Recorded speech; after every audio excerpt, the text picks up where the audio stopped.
It's a really budget alien film we made, and sorry, my giant dog is just getting. Hello, Mochi. You turn around. You turn. Oh. That's okay. You take your time. Yeah, you take your time. Make sure there's no snakes in your bed.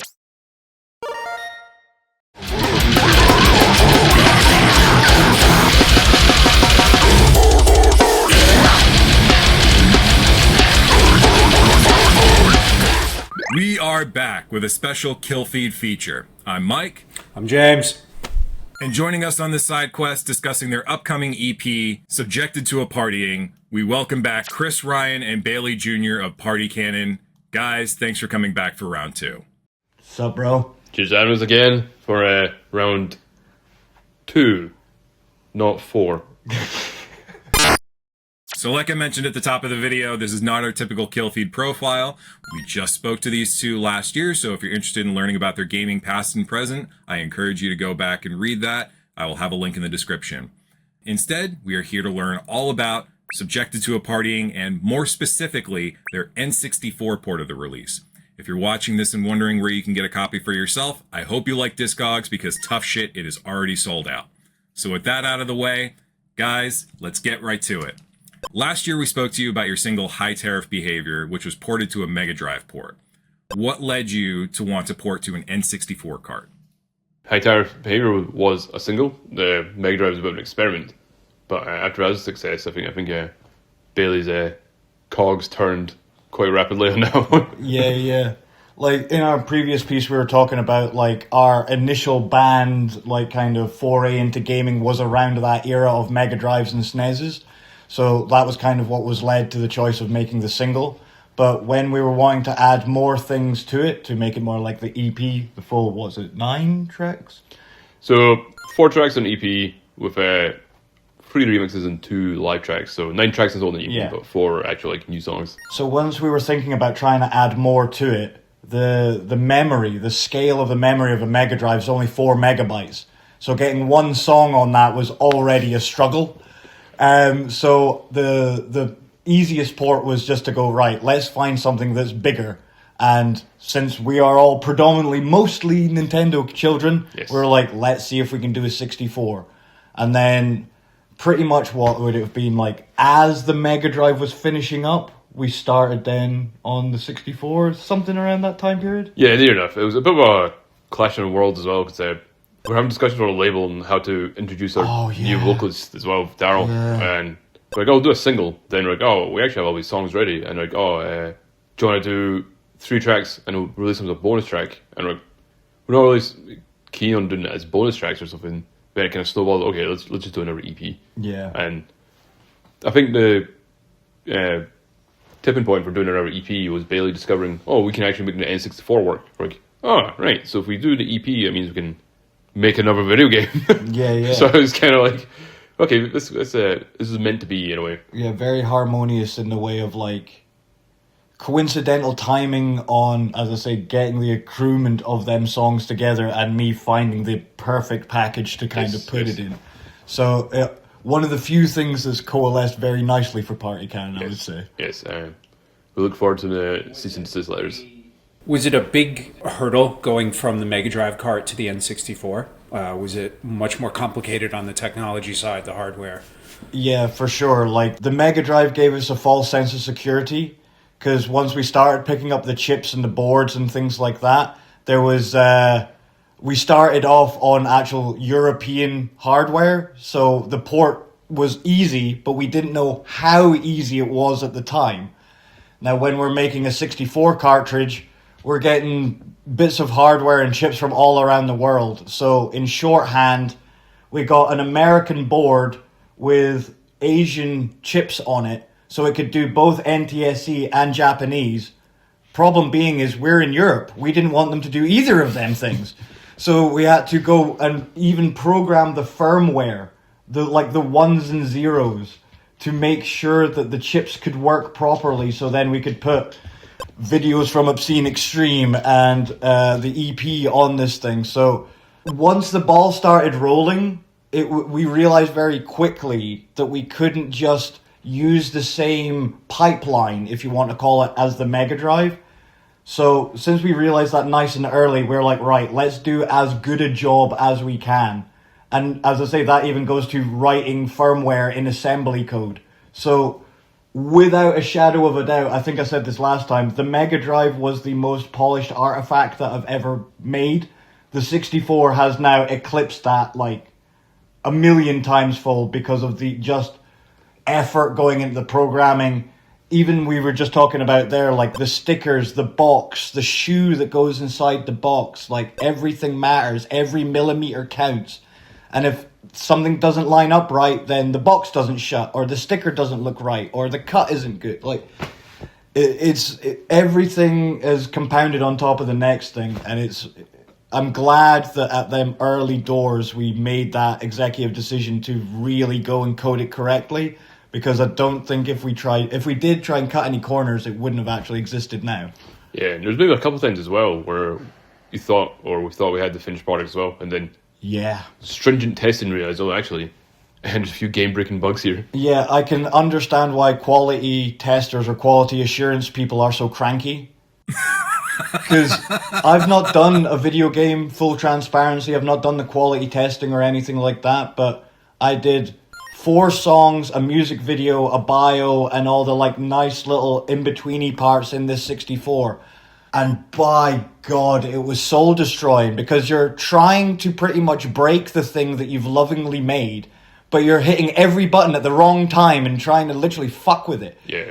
And do all the things that a potential customer could do. And I'm glad that we did, because I was hitting up Chris being like, yeah, final furlong, all this lot.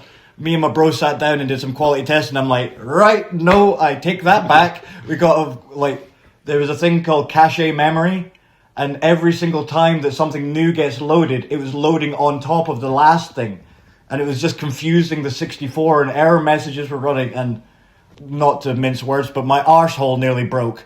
So it was just like, right, we need to fix this like now. I'm glad we did the like quality testing, like all this sort of lot. So yeah, the scope of this one is way, way bigger than the Mega Drive, just because of the amount of media that's on it and how we've packaged it, where the Mega Drive was so simple. It was just technically a 1-bit joke, it plays the track and that is it. Yeah, like with this, it's far more elaborate of what's going on. Yeah, it's a bit more substance to it, a bit more interactive. Like the Mega Drive is great, I love it and stuff like that, but this one, you can sit down and to find videos, there's like a secret code to get into it and stuff like that, and there's character bios we wrote just for us, so there's a lot of like stuff you can actually sit down and like you exclusively get as well. Yeah, and if you were to like show it to a friend and, as I say, put it in your 64, the instant reaction of wanting to engage with it, it plays like a 64 anyway, so folk would want to pass a controller around and see how it works and stuff like that. So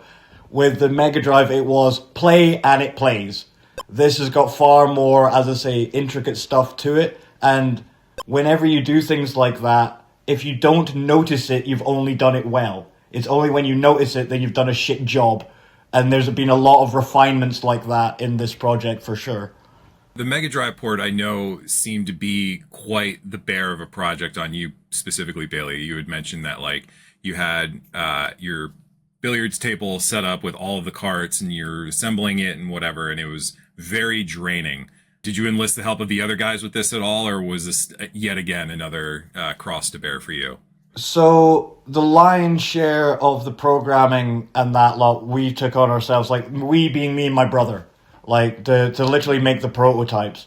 But in the manufacturing of them, it'll be a group task. Yes. So we were just discussing before you hit record there, Chris has been cutting stickers and making sure that they go on, and feeling my pain of how it is just to do even like little bits and pieces and how much stress it is for each cut. Yes, yes. I felt like an arsehole like earlier today though, because Bailey did some prototype ones and like, and there's a few like dog-eared bits on these stickers. Like, I'll come over and get a shot as well, because Bailey's a lot better at this stuff than I am, but I figured I'll give it a shot as well, just see how it goes. I think the more practice we have before we actually mass produce these.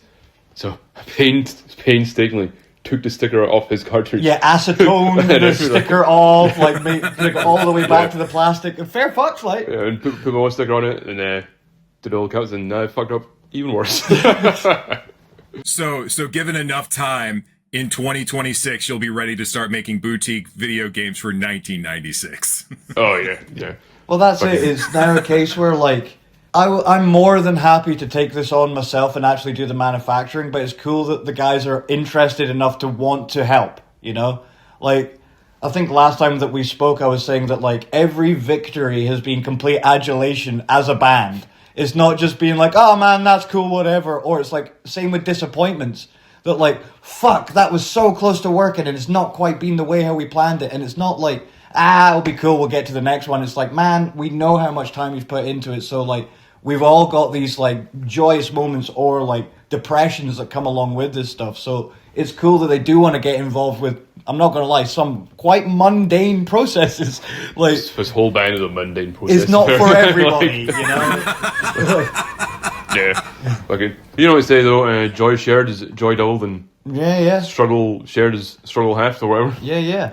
But again, it'll be that case of, like, I don't know about you, I can't speak for you, but knowing that I've ran a scalpel around that, or as I say, like, I've fucked it up a little bit here and there, I like that. No, I It's agree, yeah. imbued with me in some way. My fingers have been on it. So now you've done them stickers that it's like, little Johnny that's out there in the wild, he's now got the one that you made, not the one that I made with your name on it. Yeah. You actually made it. You know? No, definitely. Is it? I think it's part of the fun roller coaster of being part of Canada. You don't know what's going to happen the next day. One day you're making Nintendo cartridges. One day you're driving away from a fucking hurricane in Slovenia. So it's all good. Yeah. It's never a dull moment with us, I'll tell you that much. It's kind of something interesting to think about because obviously for Nintendo producing large amounts of these cartridges back in the day, they had like all of these things set to go. I mean, I'm sure there was some kind of paper pressing plant that made all of the inserts and like, what is it? You said the boot is what holds like the physical, like the game inside the box. Like Yeah, there's exactly. something that was already ready to go, set to spec. All of these things were all lined up and they make these on larger scale. Whereas for you guys, like this is an operation of just some dudes doing a passion project. Yeah, and like, it's amazing to see these masters at work because, again, like, you can go and just look at these things and buy them, but when you start to make them yourself, you start to see the genius at play. So, like, the shoe that you're just talking about is a wonderful sequence of cuts and literal origami folds, but it makes this shoe, like, pretty much bulletproof out of cardboard. It's quite resilient and quite solid. And all you need is just a couple of tabs glued, and I'm like, that is a genius piece of engineering. But I wouldn't really have thought about it until I had one. I had to assemble it myself. So it's like even the boring minutia that other folk wouldn't worry about, I'm totally inspired by just by going, that's cool as fuck. Even though it's just a bit of card inside the box. Nobody cares about it, you know? Well, it's like you said, when it works, you don't notice it, but when it doesn't, you absolutely do. Looking back in the day, like, I feel like the construction quality of these carts was certainly stronger than it is now, where everything is just like a Blu-ray or DVD box, where it's like half the time the fucking disc is like rattling around in the box by the time you get it. It's like, well, I hope this isn't scratched. The other one that makes me fucking laugh is we've just done a Mega Drive, which in America is the Genesis. It's such an Americanized thing because, like, you've got a plastic box with literally a label on it and the plastic insert is already in there. But, like, you go and do the same one of, like, a SNES or a 64 and all this lot. It's hand done with card. Some folk would say that was a step back or old-fashioned in that day. Actually, it was, like, far better engineered, which is the crazy thing about it. So there are some of these different, like, changes depending on what type of media you're trying to mimic as well. Like, the Genesis cart or, as I say, a Japanese 64 cart. There's these little inconsistencies or changes that, as I say, kind of, what do you want to call it, locates them geographically and what their kind of thought process is about engineering in their kind of media as well, which is cool. So, like I said at the beginning, both the High Tariff Behavior single and the Subjected to a Partying EP, the N64 port, both of them sold out incredibly quickly. What has been kind of the general reaction from the party canon audience to something like this very niche piece of technology? Yeah, people have been hyped about it. Some people have been lovely dubbing it in Nintendo 69, which is N69, bro. N69 cart. But yeah, people were hyped when it came out. It felt like a very party cannon move, right? Yeah. People have always been like, well, party cannon always releasing some interesting media, because it doesn't just come with a N64 cartridge. It comes with like a little Warhammer figurine and things like that. And we've always had quite a rapport with our fans as well. Like I run on the socials and things like that. We were always hanging out at gigs. If people talk to us, we just talk back, and we'll just like talk about. We've got like chat groups where we just talk about fucking video games and random shit all the time. We're always quite transparent about things. I think people are quite appreciative as well that we're giving them some kind of special for like supporting us. And like before we have like a mailing list, and we have like a little Instagram channel as well. I gave loads of people like a heads up that this was coming as well. So there's loads of little breadcrumbs. Yeah. If you knew where to look, there's breadcrumbs of there are other things coming, or like, what is it, Conquer in a couple of little posts like hidden out there and things like that. So if folk were looking, they knew what was coming down the pipe. But like, it's pretty much a daily occurrence that we had folk hitting us up about the Mega Drive. Yes, every day people are like, make some more Mega Drive cartridges, or doing another one of these. Yeah. You still get inquiries about that pretty extremely every regularly day. then? Like, not just through the party cannon, but like Scapegoat and the obsolete brand and all that sort of lot. We are getting hit up relentlessly about it. And the other one that, like, I was talking to Chris about this the other day, that Raging Speedhorn and a good friend's band of mine, Mastiff, they came up and played in Edinburgh. And we're, hey, like, catch up for a coffee and all this lot, and did the pleasantries. The second that the pleasantries finished, then they were just like, hey, tell us about these cards. Like, so again, it's instead of me, like, going toward people and going, hey, I've got this thing, now instantaneously they're all now coming to me going, hey, so are you the guy that made these things? Or, like, can we get one? Like, so it's insane like how quick it's taken off. I searched Party Cannon on Twitter recently, like the other day, and it was just hundreds and hundreds and hundreds of like shares from Japanese accounts linking to like different articles about the Nintendo 64 as well. Yeah. So it's kind of reached beyond our fan base as well, I think. But there's so many completionists as well. Like, we didn't put it up on Reddit, but several Reddit channels took it, and so. Well, there's a few folk that I know here in Scotland that have like obscene like Mega Drive and 64 collections, and they see it as, I'm now missing one. Like, this completed collection isn't complete anymore. So even if they're not a fan of the band, if they're into their retro video games, they were all about it, which is also crazy. That like that side of the fanship is on board so deeply, you know? Do you see this as evidence of a growing video game contingency within the metal scene? Do you see this as more a community of niche physical media collectors? Could it be possibly both, or could it be neither? Could it just be that this is something that the Party Can fans understand specifically? I'd say it's evidence of both, to be honest. Metal at the moment is definitely way more of a, I'm not going to say mainstream, but it's definitely more of a movement than it was when I was like a kid in like early 2000s, fucking mid-2000s, stuff like that. Obviously, metal is still happening, but there's more and more younger people into like metal at the moment. And when I was a kid, listening to metal, all my friends who really like video games also like metal. So I think both those markets are like, or both those scenes are exploding again at the moment. So there's definitely always been a crossover between metal fans and video games, and I think it's just more apparent now that both scenes are kind of exploding again. I would also say that like there's a lot of folk now that pretty much live on their computer, and so they're gaming on a computer. All their like recording of, even if it's a guitar or drums, is then digitally sequenced or quantized or whatever it is. So you're kind of using, if not the same, but similar programs and like pipelines of thought and all this sort of lot. So the two Venn diagrams of like musicians and gamer nerds and all this sort of lot aren't that far apart. So I don't think like the Party Cannon fans are like special in the way that they like metal and they also like video games. I think they're just, everybody in this scene is so close, you know? I'd say like metal and punk, hardcore especially, like, it's always been about physical media as well. So yeah. If there's going to be a genre where you can create something physical, like a special physical item, and people are going to be hyped about it, it's going to be metal. You kind of touched on this before. Do you feel like the physical quality of a video game cart is kind of people voting with their dollar against something like AI that is this very disposable piece of media? Absolutely. I definitely feel an interest in physical media, especially a renewed interest in kind of throwback type things. Is definitely a response like AI, things being homogenized, things just being overly perfect. The N64 games, SNES games, Mega Drive games, what made them like great is that they're working within their limitations. And they're getting creative. There's little artifacts present from just the human quality. Things like Chrono Trigger are some of my favorite games ever. Conqueror's Bad Fur Day on the N64 as well. And there's so much human quality to that.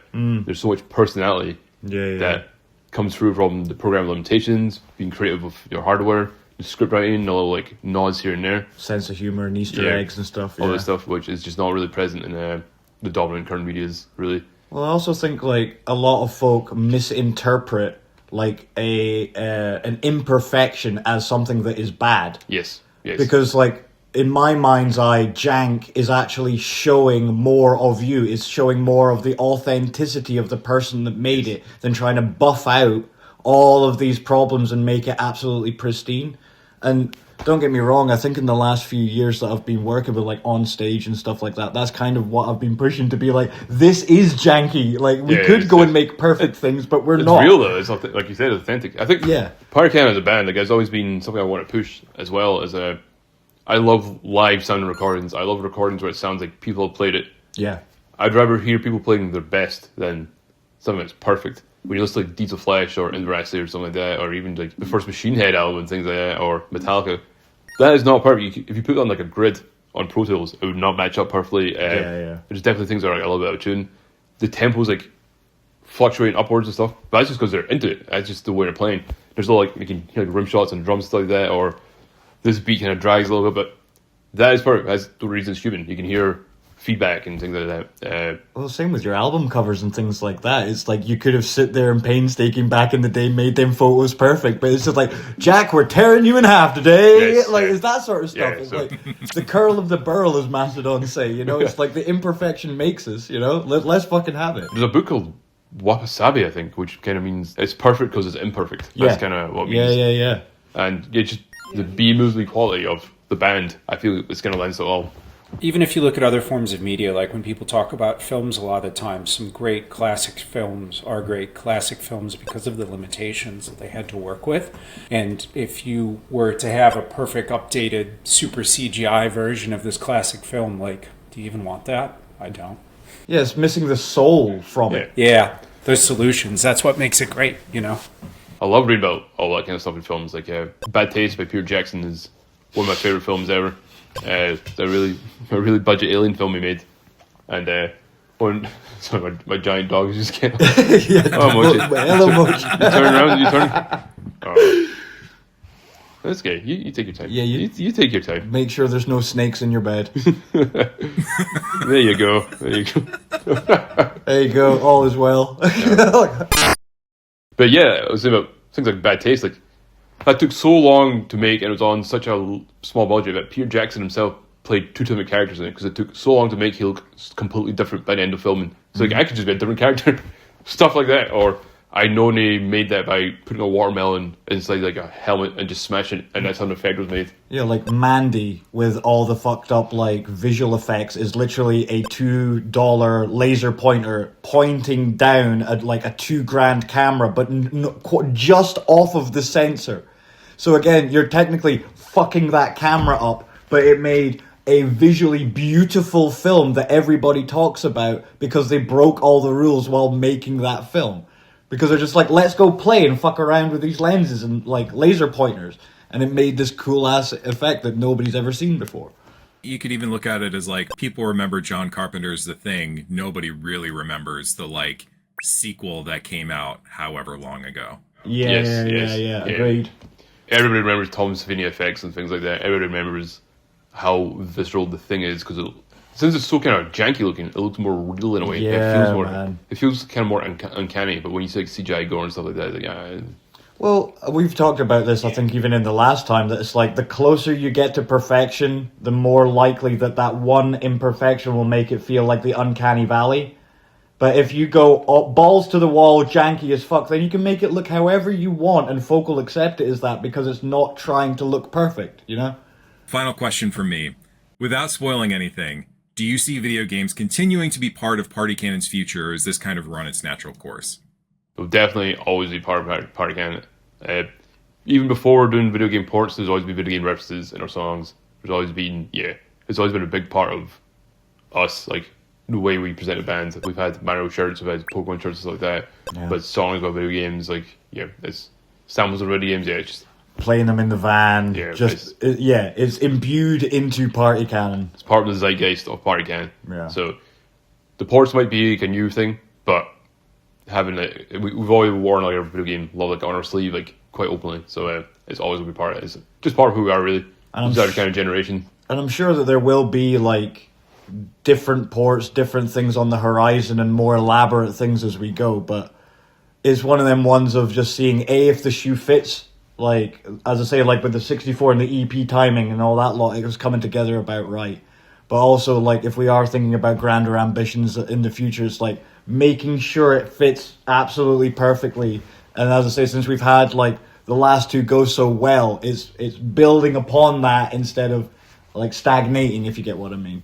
So, hopefully there should be more janky things in the future, but what they are, we don't know yet. We don't know yet. Maybe an ultimate goal with no specific timeline would to make an actual game to accompany an album, but we'll see how that goes. Yeah, we've chucked around the idea of maybe like getting a handheld or something like that on the go instead of actually being like a home console. But again, these are more like speculative ideas, and like myself and my bro in Obsolete are kind of going out and faffing with new architectures and seeing what we can build in the same kind of time frame as the boys are making the music sort of thing, and just seeing what we can homebrew between us really, because between now and you guys finishing up getting, I don't know, just even the demos together, we'll probably have a new idea by that period of time anyway. So the joy of having Bailey in the band now is a well of innovative ideas. Yeah, because the Mega Drive was literally, we were sat in the van and we had literally a chat. And then by the time that I came back, it was like a week after we came back from tour, we had like a working Mega Drive. And then with the 64, it was, once we found the architecture, as I say, that like, how long has it been between High Tariff and now? Under a year, because High Tariff was released in April? Yeah, so you were talking like, 8 months.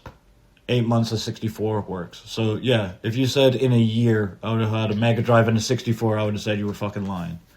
It's coming up to a year from when we had the Mega Drive cartridge, actually, because remember we were testing it on that tour we did with Cage Fight. Yes. Because that's when you came... Yes! Yeah, you had the prototype cartridge, you brought in the van. Oh, that was amazing. You went, should I bring it? And I went, bring it. I'm sure we'll run into someone with a Mega Drive on tour. Yeah. 4 days in, the guy's like, I've got a Mega Drive upstairs. But it genuinely felt like a fucking scene from like a Goonies or like Breakfast Club or something like that, where it's just like, oh, we got a Mega Drive, and we all like scurry upstairs like, ah, and then like take the Mega Drive out, put it in the car, and like some of the guys from like the venue, was Danny there? Yeah, he was. So it was like we had our like agent and management there and all this sort of lot, and it's like as soon as you turn the Mega Drive on, it was complete silence. So from like mayhem in the room to be like dun dun dun, it was like one of the most wholesome like events ever of like all these metal as fuck dudes. We've got video of that somewhere, I'll find it. But side fact as well, the room we tested out in was covered in penises. like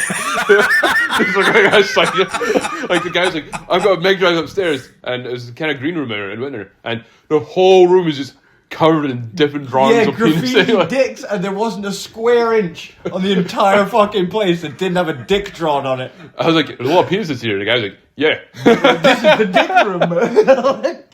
Wait, was there ever an explanation on that? Or was he just like, yeah, and then just like went on? Pretty much, he's like, yeah. Well, what do you not understand about weird this shit. is the dick room? Yeah, like you see a lot of weird shit in green rooms up and down the country, man. And all I can think of is just some dude was like, I draw dick. Dick goes on wall. And then every band subsequently went, yes, this is where all the dicks live. Like... I really like this image. So you guys were in the venue already. Were you like in the middle of sound checking or something? Because I just have this awesome image of somebody saying, oh yeah, we got a Mega Drive upstairs, and everyone just going, we're out of here. Yeah, that's literally what happened. Like everything ground to a stop, and we all fucked off to where the Mega Drive was. And it was like, as I say, it kind of felt like the Goonies of like all of us around the old school TV glow. Because it was one of them like combos which had the VHS player in it. Yeah. So it's like, maybe 14 inches of this tiny ass fucking back CRT TV. And we're all sat around it like we're kids listening to their latest fucking single. Oh, It was so good. I was in Southampton. Was it Southampton? Yeah, it was Joiners in Southampton. Yes, it was. It was Joiners, yeah. I don't think there's any more storybook ending for Party Cannon than that. Oh, for sure. Yeah, so as I say, we have folk putting like hot sauce in their eyes and going like mental on stage, but then there's the wholesomeness of all sat around to CRT TV playing Mega Drives and stuff. So There's also a bit of a side quest, but the guy that covered himself in hot sauce at that one gig was actually at that Southampton gig. We invited him on stage, like, fuck yeah, hot sauce guy. He dresses up like a banana. His name is Josh. We got him to crowd. Oh, he got up on stage, immediately vomited everywhere. which there's no explanation for, but he went crowd surfing and he broke a guy's pelvis. I was like, what a day. So honestly, like, we're talking this guy's whole time from being in the crowd, being on the stage, being sick, and then getting thrown off and breaking a guy's hip was maybe like 15 seconds. Like, this is like a fucking bowling ball of absolute mess. It just kind of happened, and we're just like, okay, this is what's happening now. And that was also the day I was like, I've not had Chinese food in ages. Let's spend all our buyout money on Chinese food. When we got on a really hot stage, like, this is a mistake. That was so bad. Like, anyway, yeah. we won't go into our Chinese bowel movements of the day after.